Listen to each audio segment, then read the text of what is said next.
Bismillahirrahmanirrahim. Assalamualaikum warahmatullahi wabarakatuh. Kami dari kelompok 3 mata kuliah mikrobiologi akan menyampaikan materi mengenai virus dengan dosen pengampu Ibu Arfatul Makiyah, SPD MKes. Sebelum masuk ke pembahasan, izinkan kami dari kelompok 3 mengenalkan anggota kelompok. Yang pertama ada Melanie Azizah, yang kedua ada Zidan Rahmat Pratama, yang ketiga ada Susilawati, dan yang keempat ada Virginia Salma Jahra. Adapun pembahasan yang akan kelompok kami sampaikan pada presentasi kali ini, yang pertama ada sejarah penemuan virus, yang kedua klasifikasi virus, yang ketiga struktur virus, yang keempat cara hidup virus, yang kelima reproduksi virus, yang keenam strategi reproduksi virus, yang ketujuh peranan virus dalam kehidupan manusia, dan yang terakhir yaitu tentang pertahanan tubuh terhadap serangan virus. Masuk ke pembahasan sejarah penemuan virus. Pada tahun 1892, biologiwan Rusia Dmitri Ivanovsky mempelajari penyakit tembakau yang disebut penyakit mosaik tembakau. Ivanovsky memberikan simpulan sementara bahwa penyakit mosaik pada tembakau disebabkan oleh bakteri patogen atau bakteri penyebab penyakit. Jadi virus itu merupakan mikroorganisme terkecil yang tidak memiliki sel dan hanya mempunyai kode genetik saja. Virus hidup sebagai parasit obligat yang menginfeksi sel inang. Di luar sel organisme, virus hidup sebagai layaknya benda mati tanpa tanda-tanda kehidupan.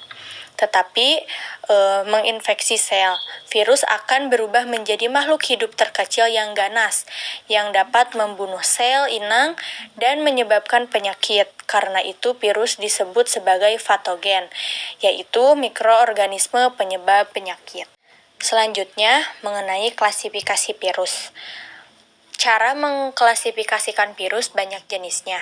Ada yang berdasarkan DNA atau RNA virus, ada yang berdasarkan sel inang, dan lain-lain. Nah, yang pertama itu klasifikasi virus berdasarkan morfologi dibagi berdasarkan jenis asam nukleat dan juga protein membran terluarnya atau sampul. Terbagi menjadi empat kelompok, yaitu yang pertama virus DNA, virus RNA, virus berselubung, dan virus tidak berselubung. Selanjutnya, klasifikasi virus berdasarkan tropis medan. Cara penyebarannya dibagi menjadi ada virus enterik, ada virus respirasi, ada virus arbovirus, ada virus zoonkogenik, hepatitis virus. Nah, selanjutnya ada klasifikasi virus berdasarkan genomik dan fungsionalnya. Nah, dibagi menjadi 7. Ada virus tipe 1 DNA unta ganda, virus tipe 2 DNA utas tunggal, virus tipe 3 RNA utas ganda, virus tipe 4 RNA utas tunggal atau plus, virus tipe 5 RNA utas tunggal, virus tipe 6 RNA utas tunggal plus dengan DNA perantara atau intermediate. Virus tipe 7 yaitu DNA utas ganda dengan RNA perantara. Nah, selanjutnya di sini ada kelompok virus DNA, ada Parvoviridae, Faviviridae, Adenoviridae, Heravesviridae, Foxviridae, Hephadenaviridae, dan juga ada kelompok virus RNA. Ada Vicoronaviridae, Flaviviridae, Togaviridae, Bunyaviridae, Arenaviridae, Coronaviridae, Heteroviridae, Orthomyxontidae, Paramisoviridae, Rhabdoviridae, Reoviridae. Nah, selanjutnya ada penggolongan virus berdasarkan sel dan inangnya. Nah, virus ini ada virus bakteri, ada virus tumbuhan, ada virus hewan, juga ada virus mikroorganisme eukariot. Nah, selanjutnya di sini ada struktur pada virus. Nah, kita bisa melihat di sini bahwa yang paling bawah itu adalah jarum penusuk. Nah, di sini juga ada ekor, leher, kepala. Nah, kepalanya itu yang bagian atas, yang persegi 6 itu. Nah, lalu yang tengah-tengah itu adalah lehernya. Nah, lehernya Nah, yang tengah badannya, lalu yang paling bawah itu ada ekornya. Oke, selanjutnya yaitu ada cara hidup virus. Virus tidak dapat hidup di alam secara bebas, melainkan harus berada di dalam sel makhluk hidup yang lain. Berbagai makhluk hidup dapat diserang oleh virus, misalnya manusia, hewan, tumbuhan, dan bakteri. Jadi intinya untuk virus ini tidak dapat hidup di alam secara bebas tanpa berada di dalam sel makhluk hidup. Selanjutnya ada reproduksi virus. Karena virus tidak memiliki sistem enzim dan tidak dapat bermetabolisme, maka virus tidak dapat melakukan reproduksi sendiri. Untuk berkembang biak, mereka harus menginfeksi sel inang. Tahap-tahap yang dilakukan dalam reproduksi virus adalah absorpsi, fase penempelan, virus pada inang, injeksi, fase memasukkan asam inti, sintesis, fase pembentukan perakitan, dan lisis, fase pemecahan sel inang. Selanjutnya ada daur hidup virus, dapat dibedakan menjadi daur lisogenik, daur litik. Fase absorpsi ditandai dengan melekatnya ekor virus pada dinding sel bakteri. Virus menempel hanya pada tempat-tempat khusus. B. Fase injeksi, setelah terbentuk lubang kapsid virus berkontraksi untuk memompa asam nukleat, DNA atau RNA masuk ke dalam sel jadi kapsid. Virus tetap berada di luar sel bakteri jika telah kosong. Kapsid terlepas dan tidak berfungsi lagi. Selanjutnya, daur hidup virus dibedakan menjadi daur litik dan daur lisogenik.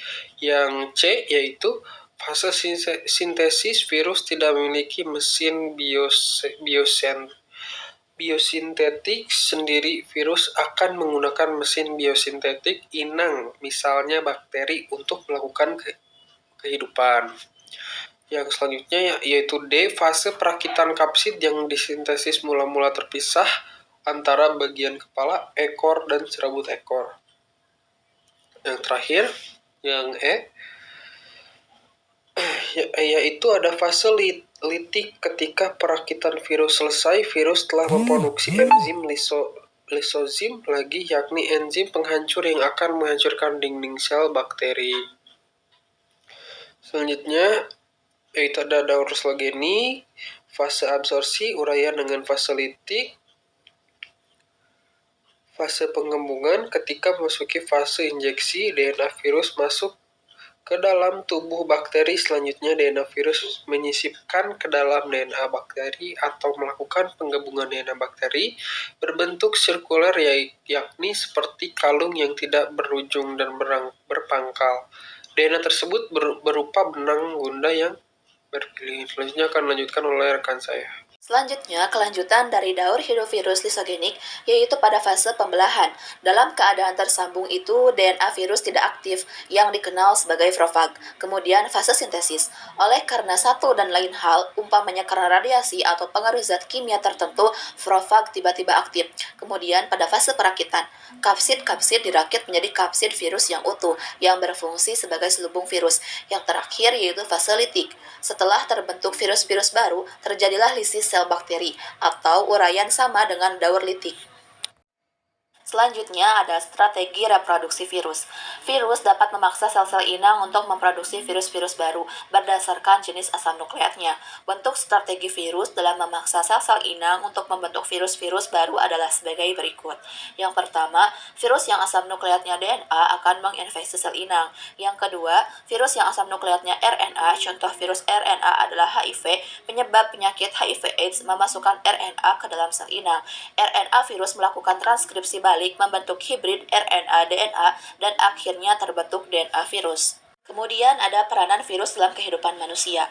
Secara umum, virus bersifat merugikan karena jenis-jenis virus yang berbeda menginfeksi dan menyebabkan berbagai penyakit pada tumbuhan, hewan, dan manusia.